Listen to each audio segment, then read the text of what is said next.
네, 안녕하세요. 이광호 세무사입니다. 이번 차수에서는 건설업과 관련된 일반적인 내용들을 가지고서 설명을 좀 드리겠습니다. 우선 건설업의 이해관계자, 상당히 이해관계자 많죠. 그 중에서 가장 직접적인 관계가 있는 발주자하고 수급인, 즉 종합건설회사, 그리고 전문건설회사는 하수급인, 이 관계에 대해서 좀 말씀을 드리겠습니다. 일반적으로 실무에서 이 발주자와 수급인은 도급계약을 체결하죠. 주로 도급계약은 국토교통부에서 정한 민간건설 표준 도급계약서를 많이 사용합니다. 거기서 표제부하고 본문이 있죠.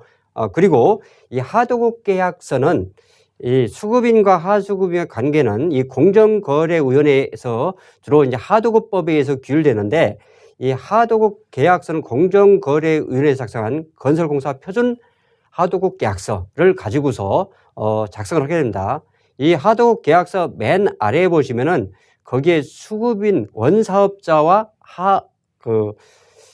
원사업자와 수급사업자 이렇게 표현이 되어 있을 거예요. 그게 이제 공정거래위원회에서 정한 것인데 하도급법에 나와 있는 내용이죠.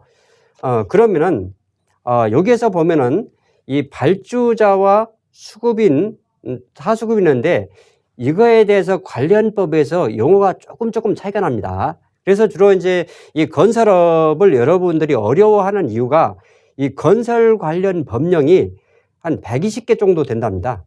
이것을 실무자들이 모든 것을 다 알아볼 수는 없고, 여러분께서 이제 필요시마다 그 법령을 검토를 해 보시면 되겠습니다. 주로 이제 건설업에서 가장 기본이 되는 법이 건설산업기본법이죠. 그래서 건설업 등록 제도라든지 각종 벌칙, 도급, 하도급 이런 것들과 관련해서 건설산업기본법에서 규정되어 있고요. 이 하도급법은 원사업자, 수급사업자, 주로 이제 이 수급사업자, 하수급인을 보호해주기 위한 여러 가지 규정들을 가지고 있습니다. 그리고 이제 건축법, 주택법에서는 주로 이제 국민주택에 대한 우리 세법에서 중요한 국민주택에 대한 정의 부분이라든지, 또는 주택법에서 이 주택사업, 주택조합과 관련된 내용들, 그리고 이제 도시정비법에서는 도시 및 주거환경 정비법에서 주로 재건축, 재개발, 정비사업조합이죠. 그와 관련된 내용들이 나와 있고, 이 보험료 징수법에서는 주로 이제 산재 고용보험과 관련된 내용들이 나와 있습니다. 여기에서 보면은 주로 이제 건설산업기본법에서는 주로 발주자, 수급인, 하수급인 이런 용어를 쓰고 있죠. 그리고 하도급법에서는 원사업자, 수급사업자, 그리고 보험료 징수법에서는 여기 원수급인, 하수급인 이런 용어를 쓰고 있습니다. 건설산업기본법과 관련해서 간략히 설명을 좀 드리면은, 이 발주자로부터 이제 수급인이 도급을 받죠. 받을 때 이 수급인은 동일 업종 또는 일괄 재하도급을 못하도록 되어 있습니다. 즉 수급인은 이 직접 시공 의무가 부여되어 있고요. 부여되어 있고, 그리고 또 이 수급인은 하도급을 줄 때도 이 동일 업종에 대해서는 하도급을 하지 못하도록 건설산업기본법 제29조 1항과 2항에 구체적으로 규정을 해놓고 있습니다. 그리고 또 문제가 되는 부분이 이제 발주자로부터 수급인이 공사대금을 수령을 하고 하수급인한테 그 예주비를 지급을 해야 되는데 지급하지 않는 경우라든지, 또는 대물변제를 받는다든지, 또는 어음으로 지급한다든지, 이런 여러 가지 불공정 행위가 발생하기 때문에 하도급법에서는 그에 대해서 여러 가지 규정을 주고 있는데, 그 중에서 하나가 이 하도급 대금 지급보증서라는 게 있어요. 그래서 이 하도급 대금 보증서를 끊으라. 끊지 않았을 때는 여러 가지 과징금 문제가 발생을 합니다. 그러면은 우선적으로 이 도급에 대한 도급과 하도급이죠. 이 도급에 대한 법적 성질을 먼저 검토해봄으로써 우리 세법에서 도급공사라든지 또는 완성도 기준 지급 조건부에 대한 세계에서 발급시키, 이런 것을 명확히 여러분들 이해를 하실 수 있게 되겠습니다. 이 도급이라는 것은 민법 664조에 규정을 하고 있는데 이 수급인은 즉 종합건설회사죠. 수급인은 목적물을 완성해서 인도해 줄 의무가 있죠. 그리고 발주자는 그에 대해서 대금을 지급할 의무가 있습니다. 이런 관계가 우리 주로 이제 쌍무계약, 유상계약, 대가가 있는 계약이고 또 동시이행 관계가 있는 거죠. 그리고 이런 것들을 우리가 이제 불효식 계약이다 이렇게 표현하고 있습니다. 그러면은 이 도급에 대한 법적 성질은 당연히 이 수급인은 건설회사 입장에서는 기성을 청구를 해야죠. 기성 청구하고 그리고 발주자는 자기 목적물이 그 계약서에 따라서 제대로 공사가 진척되고 있는지를 판단하기 위해서 이 검수 확인 절차를 밟게 됩니다. 그리고 이것이 만약에 검수 확인이 만약 50% 확정이 됐다. 그랬을 때는 이제 대금 지급을 하게 되는데 대금 지급 일자를 약정이 되어 있죠. 도급계약서에 보면은 그 대금 기성급에 대한 대금 지급은 기성 확인일로부터 기성 완료일부터 14일 이내 지급하기로 한다. 이게 표준으로 되어 있는데 그럼 14일이 되는 날짜 이게 약정일이죠. 즉 기성 청구와 검수 확인 이 대가를 받기로 한 날짜가 정해져 있는 것 이 세 가지 조건이 충족이 되어야만 이 도급에 대한 법적 성질 즉 부가세법에서 말하는 완성도 기준지급 조건부 기준지급 조건부에 해당이 돼서 대가의 각 부분을 받기로 한 날 약정일 날 생계안서를 발행하게 되죠. 이게 완성도 기준지급 조건부입니다. 만약에 이 요건이 충족이 안 됐다면은 공사 완료 시점에서 생계안서를 끊어야 된다는 거죠. 그리고 이 도급에 대한 성질이 이 불효식 계약이다. 불효식 계약이라는 것은 계약서를 작성하실 때 여러분들께서 반드시 서면을 하지 않아도 된다는 거죠. 뭐 구두라든지 또는 묵시적 약정 또는 사전사후 관계가 없는데 문제는 이랬을 때 가장 피해를 보는 것은 약자죠. 약자 즉 하수급인이 피해를 보다 보니까 민법보다 특별법인 건설산업기본법에서는 반드시 계약서를 작성해라. 그래서 여러분들이 그 건설산업기본법 제22조 제1항에서 보면은 계약서를 서면으로 교부해라. 그리고 건설산업기본법 99조에 보면은 만약에 서면 계약서를 작성하지 않았을 때 수급인에 대해서 하수급인은 관계없습니다. 이 수급인에 대해서 500만 원 이하의 과태료를 부과하도록 되어 있습니다. 이 결국은 하수급인 약자이기 때문에 만약에 계약서가 없을 때 나중에 자기가 일한 부분에 공사대금을 청구할 때 입증 서류가 상당히 어렵겠죠. 그래서 이 하수급인을 보호해 주기 위해서 이런 과태료 조항까지 두고 있습니다. 그리고 여러분들이 이제 참고적으로 그 계약서 이런 것들을 우리가 주로 그 문서에서 이 처분 문서다. 이 문서는 두 가지로 나눌 수가 있거든요. 처분 문서하고 이 보고 문서라고 있는데 이 처분 문서는 결국은 이 계약서라든지 차용증, 뭐 약정서 이런 것들을 우리가 이제 그 처분 문서라고 하는데 이 처분 문서는 이 자체가 작성하는 자체가 나중에 다툼이 발생했을 때 입증 서류 어떤 법률 행위를 하기 위한 입증 서류가 된다는 거죠. 그래서 처분 문서가 상당히 중요합니다. 다만 이제 보고 문서라는 것은 여러분들이 이제 보고 들은 거 기록 오는 거 있죠. 그래서 보고 그런 데에다 어떤 보고서를 작성한다든지 그리고 어떤 그 일기장이라든지 상업장부 이런 것들이 보고 문서인데 이 보고 문서는 이것은 나중에 법관이 자유심증에 따라서 판단할 때 어떤 참고 자료에 많이 해당이 안 되거든요. 그렇기 때문에 여러분들은 이 계약서 작성이 상당히 중요하다 이렇게 말씀을 드리겠습니다.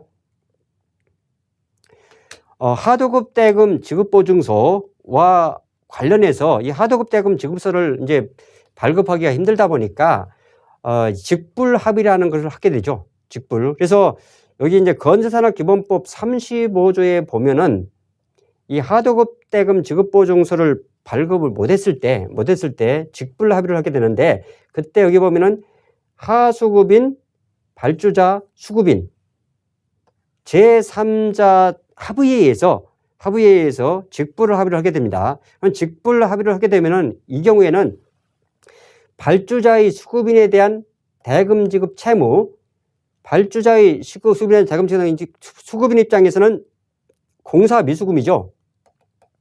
공사 미수금과 하수급인에 대한 공사 미지급금, 그 공사 미지급금 요 한도 내에서 서로 소멸한 것으로 본다. 상계가 된다는 거죠. 상계.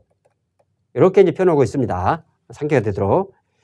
그리고 이 직불 합의를 했을 때, 직불 합의라는 것은 제가 설명을 좀 드리면은, 직불 합의를 하게 된다면은 이렇게 되는 거죠. 발주자가 하수급인한테 공사대금을 직접 지급을 하죠.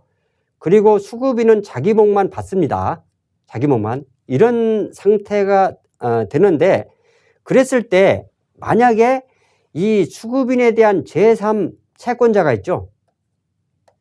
수급인에 대한 제3 채권자, 제3 채권자가 이 채권에 대해서 압류를 하게 된다고 하면은 결국은 하수급인한테 하도급 대금을 직불을 못하게 되는 그런 문제가 생기는데, 이런 것들을 방지하기 위해서 직불 합의를 하면은 이미 발주자가 이 하수급인한테 수급인이 지급할 공사 미지급금을 지급을 했기 때문에 그것은 채권 압류 자체가 불가능한데, 그런 채권 압류가 불가능한 것을 충족을 되기 위해서는 반드시 민법 450조에 따른 지명채권의 양도, 대항 요건이 있어야 된다는 겁니다. 즉 만약에 이 대항 요건이 인정이 안 될 경우에는 직불 합의 자체가 효력이 없다는 거죠. 즉 이런 대항 요건을, 즉 채권 양도가 되기 위해서는 반드시 확정일자 있는 증서에 의해야 된다. 즉 확정일자를 받아야만 이 제3자에 대해서 대항력이 생긴다는 겁니다. 그래서 여러분들이 꼭 직불 합의서를 작성할 때는 이 확정일자를 받아 놓으시기 바랍니다. 그래서 법원이나 이제 법원에 있는 등기소 가면 확정일자를 받을 수 있습니다. 이 하도급 대금 직접 지급과 관련돼서 이제 생계안서 발급과 관련해서 좀 설명을 드리겠습니다.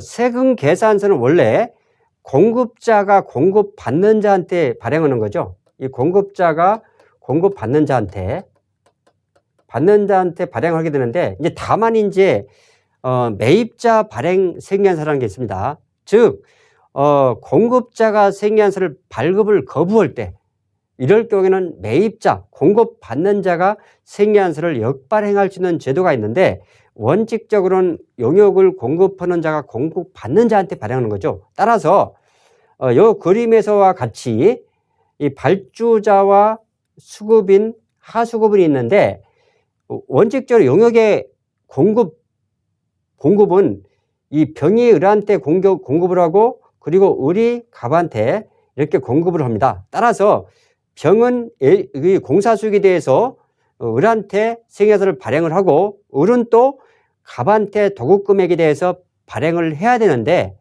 만약에 이 직불 합의를 했다 그러면은 이 수급인 입장에서는 자기에 해당되는 40억만 수취를 하게 되죠. 그리고 이 병하수급인은 60억을 발주자로부터 직접 받게 됩니다. 이 경우에 생계안서를 돈 받는 대로 끊어야 되느냐, 아니면 그거와 관계없이 당초와 같이 이 병이 60억 끊고 을이 100억을 끊어야 되냐, 그 부분이 문제가 될 수 있는데, 원칙적으로 공급자가 공급한 자로 끊는 겁니다. 이 직불합의는 세법과는 전혀 관계가 없는 거죠. 즉 하수급인을 보호해 주기 위한 것이기 때문에, 또 그리고 여기에서 병이 건설 용역을 공급하는 것은 이 수급 종합건설회사한테 공급하는 것이 발주자랑은 전혀 관계가 없어요. 그래서 이 둘 사이에 하도급 계약을 한 거죠. 그리고 또 부가세법에서는 계약의 당사자인과 동시에 부가세법에서는 과세표준은 총액주의로 하도록 되어 있거든요. 즉 과세표준 계산은 대금, 요금, 수수료, 기타 명목 여하에 불과하고 금전적 가치가 있는 모든 것을 과세표준으로 하기 때문에 총액주의죠. 그렇기 때문에 병이 60억 발행하고 을이 100억을 끊어야 되지, 만약에 병이 발주자한테 60억을 발행하고 을이 40억을 발행했을 때 어떤 문제가 생기냐면은 을은 60억만큼 과소 발행한 거죠. 생계환수 미발급한 겁니다. 그리고 병은 갑한테 생계환수를 잘못 발행한 거죠. 을한테 끊어야 되는데, 그럼 이 갑은 사실과 다른 생계환수로 매입세 불공제, 그리고 병은 가산세 문제, 이런 부분들이 발생하게 됩니다. 그리고 그랬을 때 실질적으로 돈 받은 것은 40억을 받고 60억을 받았는데, 이거에 대해서 생계환수는 총액을 끊었죠. 어떻게 해야 될 것인가? 그거에 대해서 다음과 같이 직불에 대해서 공사 미지급금과 공사 미수금 이렇게 상계 처리를 하시면 되겠다. 그러니까 여러분 직불합의한다고 해서 생계환수를 실제로 받는 금액만 생계환수 발행하면 전혀 안 된다는 겁니다. 건설업의 업종 구분인데, 이 업종 구분은 상당히 중요한 의미가 있죠. 이 업종은 이 업종에 따라서, 예를 들어서 이 업종과 관련해서 각종 조세특례 적용이 달라진다는 거죠. 예를 들어서 건설업은 중소기업 특별세 감면을 받을 수 있는데, 부동산 분양 공급업은 중소기업 특별세 감면을 받을 수가 없습니다. 또 그리고 국민주택 건설 용역, 이 국민주택 건설 용역이 되기 위해서는 반드시 건설업자에 해당이 돼야 되죠. 부동산 분양 공급업자 건설 용역이 아니고는 재화의 공급이다 보니까. 그리고 또 이 업종에 따라서 산재 고용보험 보수 총액, 이런 산적이라든지 보험료율이 달라집니다. 그렇기 때문에 이 업종 구분이 상당히 중요한 의미가 있다, 이렇게 보시면 돼요. 그러면 여러분께서 이 업종 구분, 즉 업종은 어떻게 구분해야 되냐, 그 부분인데, 우리 세법에서는 조세특례 제한법 시행령 2조 3항에 보면은 뭐라고 되어 있냐면은 업종 분류는 세법에서 업종을 별도로 규정하는 것을 이해에는 한국표준산업분류, 통계청장이 보시잖아요. 따른다, 이렇게 되어 있습니다. 그러면 한국표준산업분류에서 이 건설업 어떻게 분류하고 있느냐, 그것을 여러분들이 이해를 하셔야 되는데, 지금 한국표준산업분류는 지금 10차 개정, 10차 개정까지 됐는데, 그 8차에서 9차 개정 과정에서 상당히 중요한 변화가 있었습니다. 8차에서 9차로 넘어가는, 즉 2008년도 2월 1일부터 시행이 됐죠. 그래서 그 시점에서 건설업이라는 것은 과거에는 반드시 직접 건설활동을 수행을 해야 된다.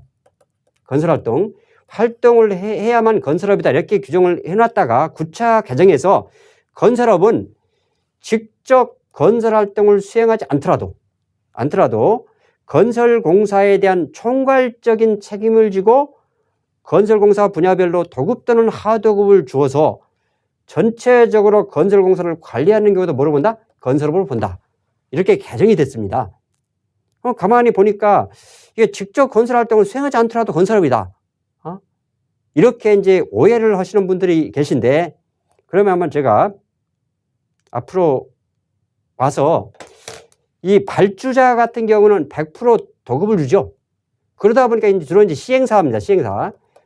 시행사인데, 이분들은 부동산 분양 공급업입니다. 세법에서는 부동산 매매업이다, 이렇게 표현하는데, 직접 건설활동을 전혀 수행하지 않죠. 그리고 수급인은 직영공사를 40% 하고 예주를 60% 주죠. 60%는 자기가 직접 건설활동을 하지 않는 거 아닙니까? 그랬을 때 문제가 되는 부분이 발주자를 건설업을 볼 것인가, 두 번째 수급인 중에서 예주를 주는 전문 건설업자한테 예주를 주는 60%를 건설업에 포함시킬 것인가, 그거에 대해서 이제 쟁점이 있는 거죠. 그 부분에 대해서 그 한국표준산업분류 9차 개정에서 명확히 했다는 겁니다. 거기 보시면은 건설업은 직접 건설활동을 수행하지 않더라도 여기서 직접 건설활동을 수행하지 않는다는 의미는 발주자를 의미하는 게 아니라는 거죠.